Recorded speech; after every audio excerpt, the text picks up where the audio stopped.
Bem-vindos a mais um programa Francamente, aqui pela Rádio Difusora 810 AM. Taína Franco na área até 1 da tarde, juntinho com você.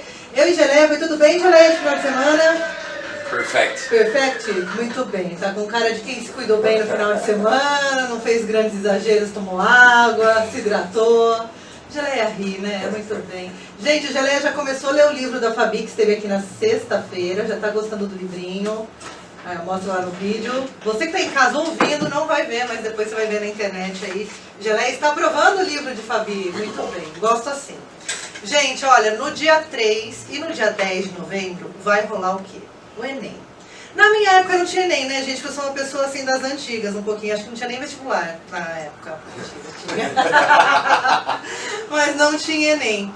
E a gente fez recentemente uma entrevista com o pessoal do cursinho Chico Poço e a gente conversou um pouquinho aqui sobre essa fase do Enem, né, o que isso significa para os alunos que estão se dedicando, estudando, se preparando aí para o vestibular. E hoje eu tenho aqui a honra de receber, em plena segunda-feira, vamos falar de assunto sério que a gente precisa, Rafael Galeotti, que ele é um dos coordenadores e professor do cursinho Chico Poço. Bem-vindo. Obrigado. E a Mayara Pessotto, que é psicóloga.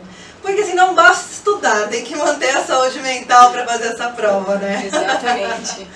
Gente, como que tá lá no cursinho? Como tá os preparativos agora? Porque é reta final, né? Imagino que os alunos devem estar enlouquecidos. Como que tá aí para os professores, né?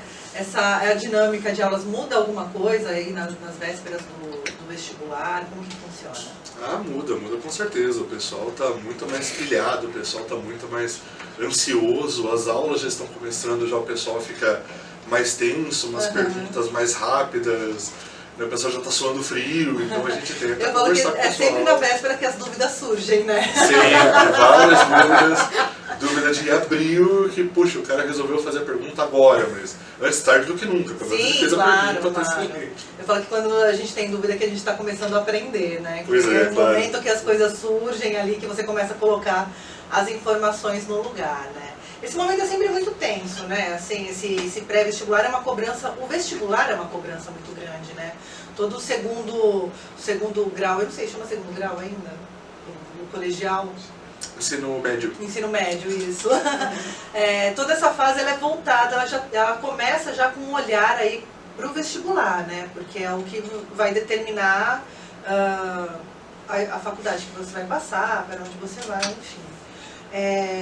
Os alunos eles ficam um pouquinho tensos, inclusive na hora de escolher a profissão. Existe alguma conversa dentro do cursinho sobre uma orientação profissional, enfim? Sim, essa cobrança eles têm desde o começo do ano, né? Então a gente vai percebendo isso e no cursinho a gente faz orientação vocacional com eles.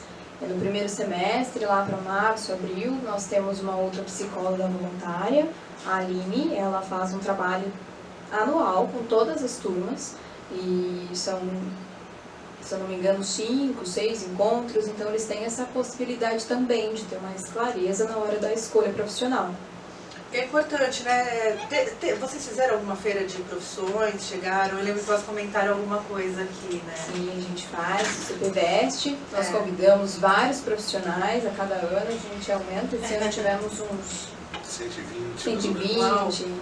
E aí eles ficam à disposição dos alunos. E é um evento aberto, não é só para os alunos da nossa ONG, né? Então todos os alunos de Jundiaí também podem participar. Tem a possibilidade de conversar diretamente com o profissional da área, que é uma coisa muito rica, né? Para conhecer qual que é o mercado de trabalho, quais são as dificuldades, quais são as coisas gostosas, né? Que é importante também, mas consegue ter uma visão mais próxima da realidade, o que possibilita ter muita mais clareza na hora de fazer uma escolha. E é legal esse bate-papo com o profissional, porque ele vai falar o mundo real da profissão, né? Exatamente. E você já começa a perceber quais as habilidades que você vai ter que ter para executar aquela profissão, né? E também, eu sempre acho que é muito cedo escolher profissão. Quando eu escolhi, eu tinha 17 anos, gente. Eu não tinha zero conhecimento, zero bagagens de mundo, assim, pra... Ah, não, vou ser isso quando eu crescer. Tanto que eu fiz direito, estou aqui na rádio, muito bem, que deu tudo certo. Bom. Mas esse contato com o profissional é importante até para o aluno, porque a gente cresce ali no contexto, ah não, você vai ser isso porque seu pai é isso, porque seu tio é isso, ou você vai ser isso, ah, vai ser engenheiro porque dá dinheiro, vai ser isso porque... E não existe mais, né? Isso é uma lenda que se cria em torno das profissões, de fazer a profissão que dá dinheiro e às vezes a pessoa é infeliz, né? É importante o aluno também olhar para ele e saber escolher, né? Sim. Essa fase é difícil, né? Porque você tem que passar no negócio, tem que descobrir o que você vai fazer, né? Ver se você tem vocação para aquilo. Essa orientação é importante, né? Sim, importante justamente para quebrar essas idealizações, né? Então, quando a gente fica só preso dentro de uma idealização, é muito difícil, porque a gente não traz nenhum aspecto da vida real. Sim. E a gente gosta de falar, eu também gosto de falar, que a gente, em vez de, a gente podia substituir o termo ser, né? Então, ao invés de ser psicólogo, eu estou psicólogo. Sim. Né? Porque as profissões, elas nos colocam, às vezes, em vez de status, às vezes elas nos aprisionam. Sim. Então, esse processo também do ser algo já coloca essa cobrança num tempo muito, muito maior do que só o vestibular. Então, até eles ainda não chegaram na graduação e eles já estão se comportando com a presença do ser profissional que eles querem atingir. Já se cobrando o que é vendido, principalmente em redes sociais, na internet. Ganhe seu primeiro milhão antes dos 30. Exatamente. Seja empreendedor. Então, antigamente a gente tinha essa cobrança da profissão, né? De ser um bom profissional, né? E agora tem uma outra cobrança aí que eu acho que afeta um pouco. Eu conheço, né, contato com vários jovens que têm essa angústia e entram em processos de depressão para atender esse mercado onde você tem que ter sucesso e seu primeiro milhão e falar 5 línguas. E para conseguir emprego você precisa ter um unicórnio e um dinossauro. Exatamente. É importante. Gente, eu vou chamar uma musiquinha, eu já volto aqui com o Rafael e com a Mayara, porque agora a gente vai focar no Enem. Porque o Enem está chegando e você que vai prestar vestibular, se prepare. Vamos lá. Voltamos para os estúdios da Rádio Difusora. Hoje o papo é sobre Enem com o Rafael e com a Mayara. Os dois são voluntários lá do cursinho Chico Poço. O Rafael é professor e coordenadora e a Mayara é psicóloga, porque tudo que a gente precisa nessa vida é um pouquinho de estudo e um pouquinho de saúde mental. Fiquem aqui, por favor, tá quentinho. Fiquem aqui. É tão bom, né, essa união. A gente precisa tanto falar sobre educação e sobre saúde mental, né? Estava conversando com uma amiga, a minha amiga falou, sabe que eu nem acho que é tanta depressão, é falta de justiça social mesmo. Eu falei, nossa, pode crer, né? Como discordar? Como discordar dessa fala, né? Eu falei, acho que é isso mesmo o meu sentimento. Gente, a gente estava conversando aqui nos bastidores sobre o ano passado, um pouquinho depois das eleições, rolou, a eleição foi em outubro, novembro rolou o Enem, e aí o governo eleito falou que haveria mudanças grandes no Enem, né? Isso causa uma preocupação a todos, né? As instituições, as escolas, aos alunos, né? Vamos mudar o quê dentro do Enem? A diretora foi demitida, tem uma outra pessoa no lugar. O que vocês acham que de fato vai acontecer no Enem desse ano? Porque a gente viu alguns movimentos quase de censura, inclusive, com relação a alguns temas, né? E como que vocês acham que esse Enem de 2019 vem?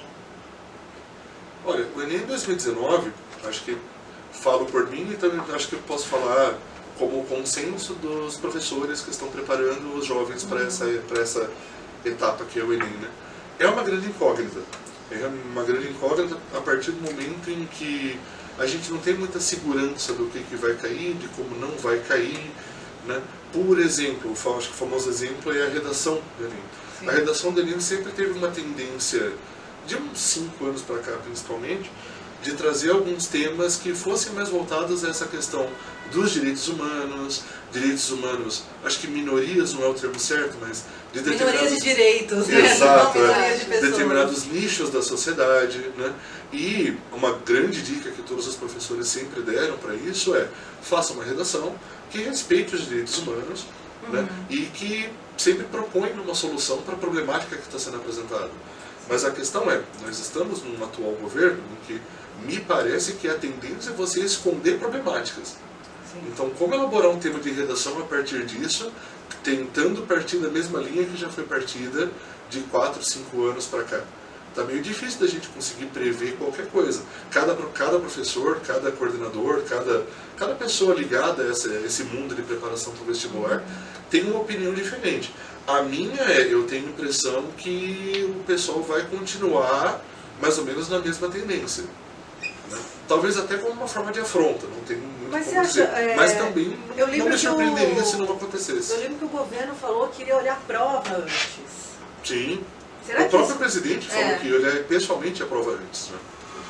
Isso é tão perigoso, né? Em Horrível, termos de educação, de democracia, né? Em termos de luta social, inclusive, né? Eu acho que a gente não percebe, a censura ela não chega de uma vez, né? Não. Ela vai Não, chegando nunca. em pequenos movimentos que a gente, né? Que as pessoas vão aceitando, né? E vão escalando, só isso aqui, e aí a hora que a gente vê, a gente não está mais podendo conversar, a gente não tem mais campo de diálogo, né?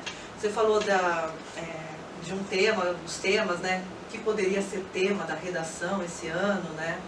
E falou dessa onda ultraconservadora que vem vindo, e me assusta também que os jovens estejam nessa onda ultraconservadora, né? Eu vi, outro dia eu estava na livraria do shopping e vi uns garotos com uniforme comprando livro, procurando o livro do Ustra.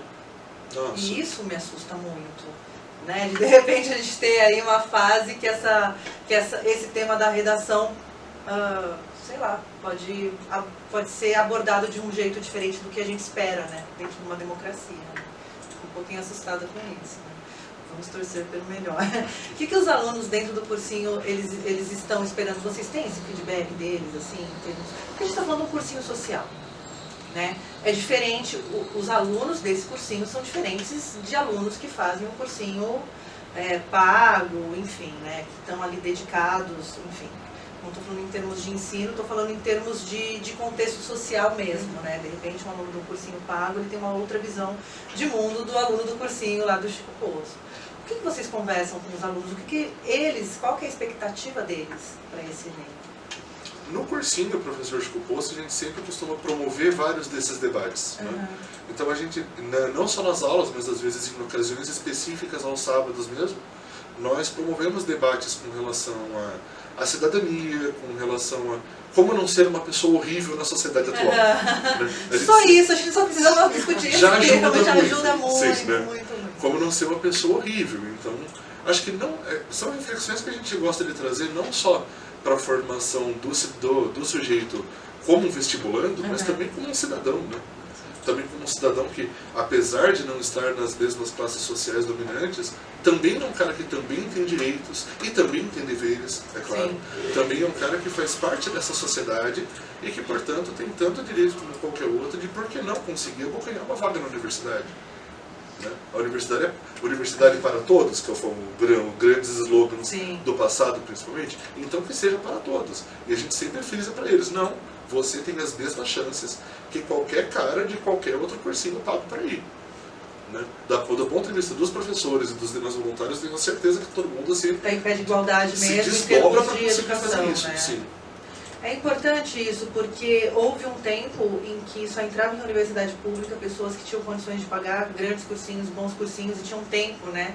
Não precisavam trabalhar, porque muitas vezes os alunos estudam, né? Fazem uma jornada, estudam, fazem uma jornada de trabalho, vai para o cursinho, ou tem todo o trabalho de manhã até final de tarde, aí vai pro cursinho, também é um outro ritmo, né? Sim. Não tem aquela coisa, sair da escola, vou estudar 6 horas por dia e depois vou pro cursinho, né? Também a gente fala do pé de igualdade em termos de entrega de conteúdo, né? Mas existe uma outra coisa que é anterior, né? Que é o cara que está estudando e está preocupado em trabalhar para pagar a conta de luz, para comer, para sustentar a família, muitas vezes, né? A gente sabe que o percurso que esse sujeito tem que correr é bem maior do que o cara que pode se dedicar só para a sua preparação. Tem mais obstáculos, né? Com certeza. Mais obstáculos. E é interessante porque nesse último sábado teve um evento que chama Vamaê, que é os professores e os alunos todos juntos num sábado mais de descontração, justamente para dar uma diminuída na ansiedade. E foi feita uma atividade, uma dinâmica, onde eles construíram uma árvore dos sonhos, para eles projetarem metas e coisas que eles querem realizar. E apareceu em muitos que eles querem ampliar a justiça social a partir da própria trajetória. Então tem alguns lá que falam que querem retornar para o cursinho, que é uma coisa que já acontece. Já acontece, né? Que muitos passam e depois retornam para dar aulas, enfim, contribuem, mas mesmo de uma forma muito maior, eles vão tendo essa consciência da onde eles estão, da onde eles podem ir e de que forma eles também podem ser agentes de mudança. Isso Então, não essa é uma só consciência- ensinado, né? Exatamente. Eu acho que isso é uma das coisas mais ricas que a gente tem na ONG, é isso. A visão que eles têm ou que eles constroem junto nesse tempo. E nessa época de embate aí à educação, né, a gente tem um ministro da educação que é um meme ambulante, né, e tem esse combate também aos cientistas brasileiros, né, as pesquisas científicas. A gente está vendo um desmonte da educação, seríssimo, né. Eu vi agora, recentemente, o videozinho dele, as verbas foram liberadas e tal. Gente, eu falei que aquilo não é a postura de uma pessoa preocupada com a educação de fato, né, de formar cidadão, de formar pessoas, né.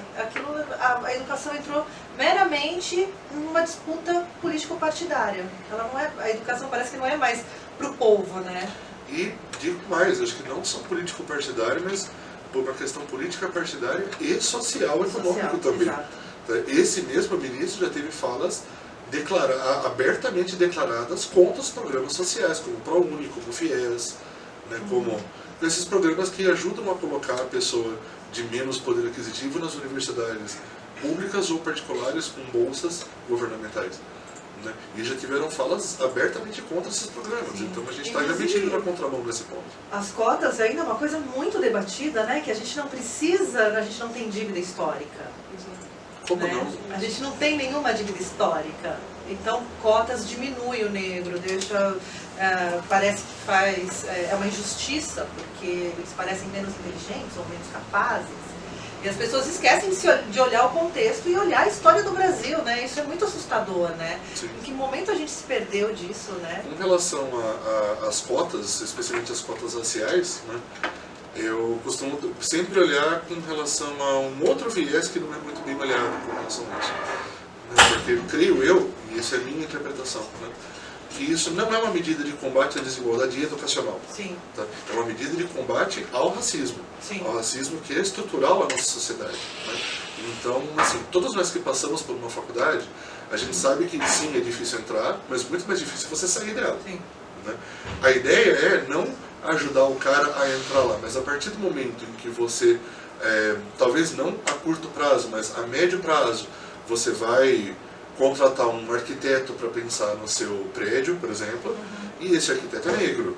Né? Você vai levar o seu filho num pediatra e é uma pediatra negra.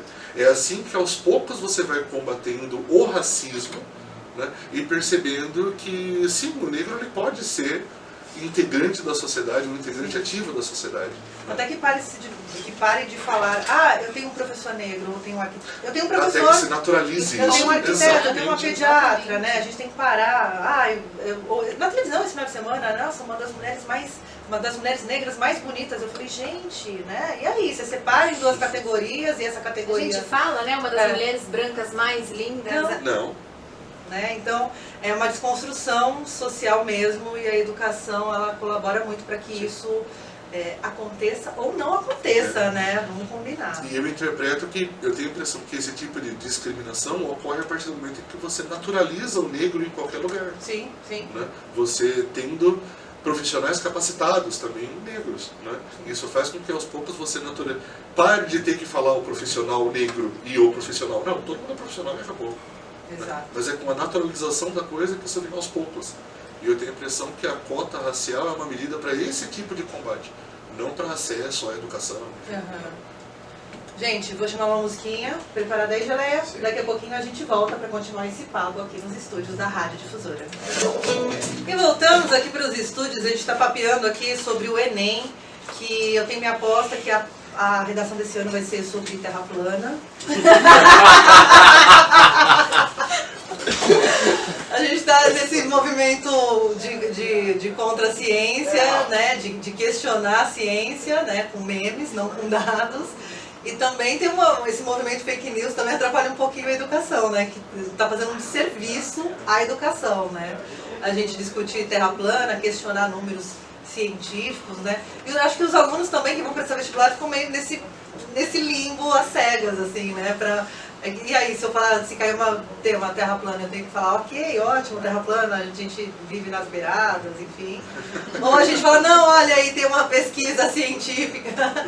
Porque assim, como atender a redação do Enem? Né? O que conta na hora da redação do Enem? O que pontua? É a sua opinião, é o seu desenvolvimento sobre o tema, ainda que ele seja absurdo, mas você atendeu ali. Como que funciona a redação do Enem? Que é sempre uma... A redação do Enem, ela, pelo menos até o ano passado, né? A gente sempre tem que frisar isso aqui, porque a partir desse ano a gente não sabe muito bem como a coisa vai patinar, mas enfim. Ela sempre foi da seguinte forma, ela apresenta para você uma problemática, né? Traz ali alguns textos que você pode usar como coletânea, que você pode pegar algumas informações. A proposta é até recomendado que você faça isso, que você pegue recomendações dos textos de apoio que estão lá para você. Né? Apresenta-se uma problemática, né? E aí o candidato ele tem que trabalhar um pouco com essa problemática, desenvolver a discussão, né? E sempre no final, no último parágrafo, lá para o fim da sua dissertação, propor uma solução para aquilo.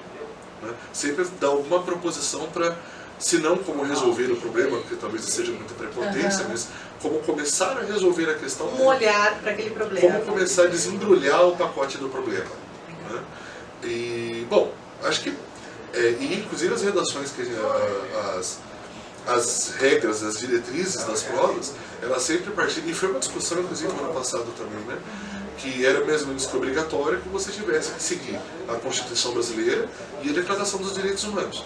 Você acha que vai cair em desuso o uso desses dois livros? Houve uma proposta para que caísse em desuso. Tá?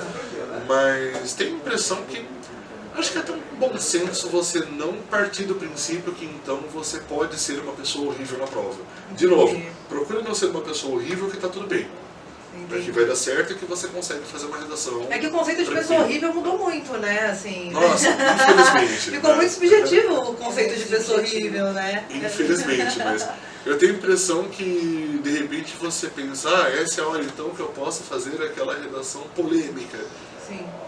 Cara, eu acho que não é hora de você ser polêmico, sabe? Tenta ser... Não é questão de Facebook a redação. Não é questão de Facebook. É importante a gente pensar nisso. Tenta ser aquela pessoa legal, aquela pessoa que sabe que nós estamos num país em que ainda todo mundo tem os mesmos direitos, né? E tenta a sorte, sabe? E seja uma pessoa legal com os outros, que eu acho que vai dar tudo certo, independente de ser uma obrigatoriedade ou não. Então é importante usar os textos de apoio. Sim. E construir a redação trazendo um fechamento para a história, né? Não deixar em aberto isso. E também, já que você levantou a questão das fake news, já que você levantou a questão que nós estamos nesse mundo de fake news de terra plana, isso dói tanto no professor de geografia, eu falo que terra plana, você não tem noção o quanto. Fala a verdade, você acredita que a terra ali, ó, esticadinha ali, ó? Não funciona assim. Ufa, essa entrevista continua até 1h da tarde. Mas enfim, acho que saber o que é um fato e o que é uma opinião, né? E que você não pode opinar sobre coisas que é fato. Tá? A Terra é redonda, então você não pode virar, eu acho que a Terra é plana. Não, você não pode achar. A gente teve Nicolau Copérnico, Galileu Galilei, Giordano Bruno, os gregos da época da filosofia já sabiam que a Terra era redonda. É a mesma coisa. Eu não posso virar para você e falar, você tem, sei lá, 1,70 de altura. Então eu não posso virar para você e falar, não, eu acho que você tem 1,80. Não, eu tenho... O fato de você ter 1,70 é um fato, inconteste.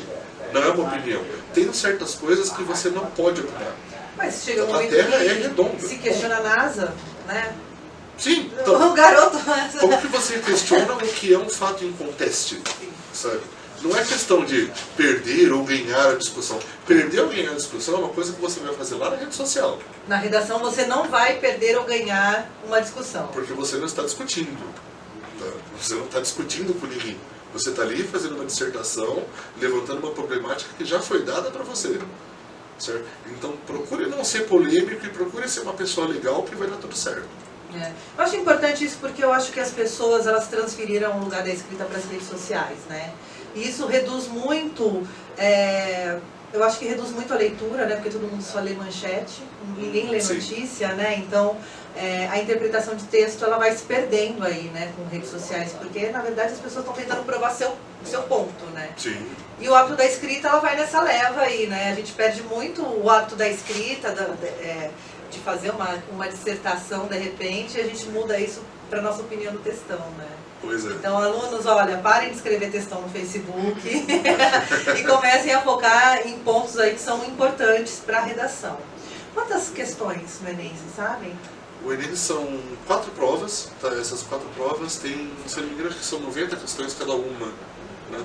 O primeiro dia é a prova de ciências da natureza, que aí vai entrar física, química e biologia, e ciências humanas, que aí entra história, geografia, sociologia e filosofia. Né? E no segundo dia, aí vem entrar a prova só de matemática, né? O que eles chamam de linguagens e códigos, né? Que entra português, inglês e outras interpretações do que é linguagem, e mais a redação. Isso vai para o segundo dia. Legal. A prova do Enem é uma para o Brasil todo. Ela não muda de região, é a mesma. Todos os alunos estarão... Tá. E existe uma segurança que essa prova não vaze, que essa prova existe? Porque eu já vi discussões sobre isso, né? Em 2017 nós tivemos a aplicação da prova número 2, né? Que uma parte parece que foi vazada, acho que algum estado do Nordeste, eu não lembro direito, né? Mas tiveram que fazer em caráter de urgência uma segunda prova, porque foi comprovado que houve um vazamento. Em teoria não é para acontecer de novo.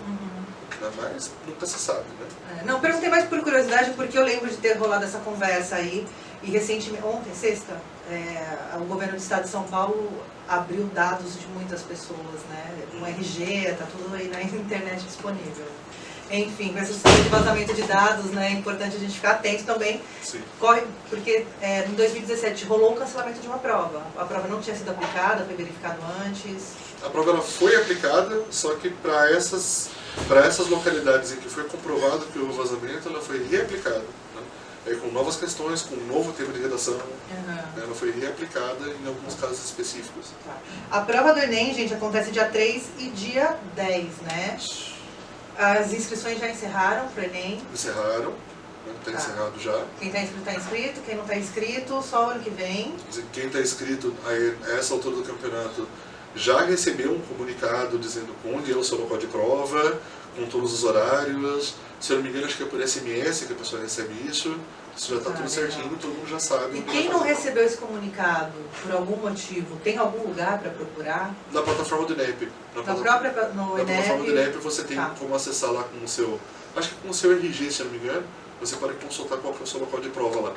Você acha que é importante dar uma visitadinha no local de prova antes de fazer a prova, não deixar para o dia só? Eu acho que vale a pena fazer um esforcinho e passar no local da prova para saber a distância do trajeto, tudo? Se você puder fazer isso, é sempre válido, né?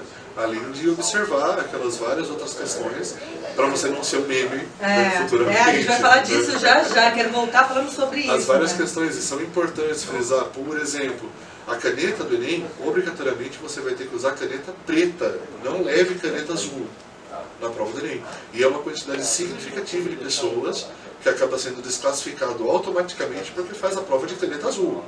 Nossa, um detalhe tão simples, detalhe simples, mas que faz toda a diferença, né? Então, já providenciei, você tem uma semana, já providenciei o seu estoque de 4, 5 caneta azul, de tubo transparente, não pode ser tubo fosco, com propaganda de qualquer coisa. A minha é falsa, eu estava achando que era preta aqui e acabei de tirar a tampa, é uma caneta azul, minha gente. Já ia ser desclassificado no Enem. Então, e além de que, outra coisa importantíssima que muita gente deixa para a última hora e acaba passando um nervosismo muito desnecessário. Você já faz ideia de onde está o seu documento original com foto? Muito bem. Muita gente esquece, aí domingo de manhã... Não vale cópia, tem que ser original. Não, documento original com foto. Tá? A gente sabe que, por exemplo, tem gente que tenta levar o documento, uma cópia autenticada, sabe? Em alguns casos é aceito, em outros casos não é aceito, depende muito do que o fiscal aceita lá na hora ou não. Então não inventa, leva o seu documento original com foto, já se certifica que você sabe onde ele está, porque documento é uma coisa que adora sumir em gaveta. né? Então já pega o seu RG, já separa junto lá, tranca ele na gavetinha, no meio da semana vai lá ver se ele não fugiu. Não tranca não, que daí você vai perder a chave. Ok, deixa, Já deixa lá o deixa a vista da pininho. família inteira, né? Certifique-se que o seu documento tá lá. E tem muita gente que passa nervoso de última hora, porque não sabe onde está o documento, e meu Deus, mãe, cadê? Tem que comprar caneta. Isso, não faça isso. No próximo bloco eu quero falar sobre isso, sobre esses detalhes do Enem, né? Além da prova, a gente tem que se preocupar com uma outra coisa, que é a saúde mental, os documentos, as canetas. Eu vou chamar uma musiquinha aqui e daqui a pouquinho a gente volta aqui para os estúdios da Rádio Difusora. Enem é o tema de hoje aqui do programa Francamente. Estou com o Rafael e com a Maiara, que são lá da ONG Cursinho Chico Poço. E a gente está falando aqui sobre a prova, sobre a redação, e a Maiara, que é psicóloga, vai falar um pouquinho sobre saúde mental.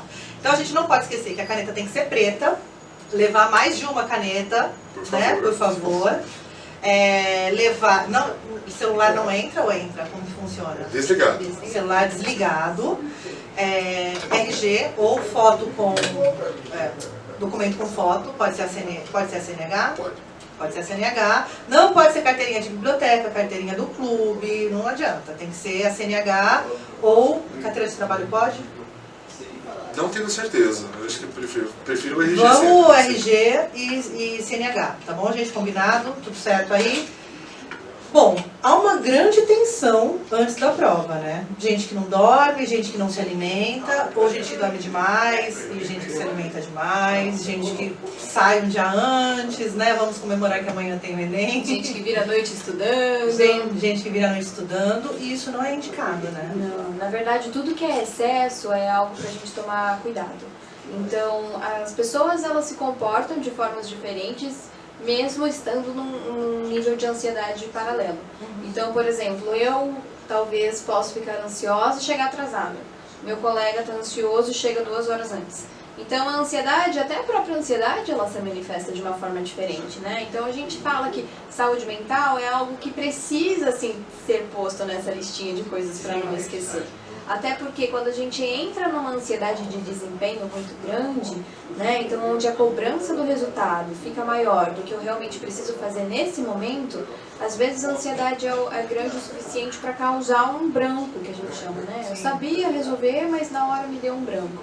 É um sistema de autossabotagem, então compromete concentração, compromete memória, compromete a atenção. É muito complicado você estar com uma atenção plena, concentrada por muitas horas. Eu e algumas colegas, a gente costuma falar que essa é uma prova de resistência. Né? Então, além do conteúdo que todo mundo se prepara, existe todo um preparo ali, até físico, para conseguir se manter sentadinho e com a atenção ali focada, sem se distrair. Porque em tempos de todo mundo, né, conteúdo digital, celular, tem todo o foco, ele se perde, né? A gente é impactado por milhares de informações no dia a dia, tendo que dar conta, né, de ficar por dentro, sei lá, de todos os últimos memes e de todas as notícias que saíram, enfim. E isso gera uma angústia, né? Agora, sentar para fazer uma prova ali, 90 questões, em quantas horas? São 5 horas de prova por fim de semana. São 5 horas, né? Então são várias outras coisas que impactam. O sono vai impactar, a energia vital, que a gente chama, isso pode ser mensurada pelo sono e pelo apetite, por várias outras coisas também podem impactar. A origem dos pensamentos e a qualidade dos pensamentos. Então, quando a gente se põe em momentos de pressão, é comum a gente já levar a nossa cabeça lá na frente, né? Então, eu estou me imaginando já na formatura, pegando o diploma, ou eu já estou me imaginando sem emprego, ou algum futuro um pouquinho mais catastrófico. Toma cuidado com isso. É importante se manter presente. É importante se manter presente. Então, tentar focar mesmo na questão. Ficou muito difícil. Isso leva a uma série, desencadeia uma série de pensamentos. Tenta perceber para onde que essa cabeça está indo. Está difícil aqui, isso me faz pensar em outras coisas. Vá para uma outra questão, mas cuidado para não deixar passar. Né? Então, manter a cabeça no presente e lidar apenas com a prova, parece que é simples, mas é realmente muito importante lidar apenas com a prova, não tudo que ela pode sugerir.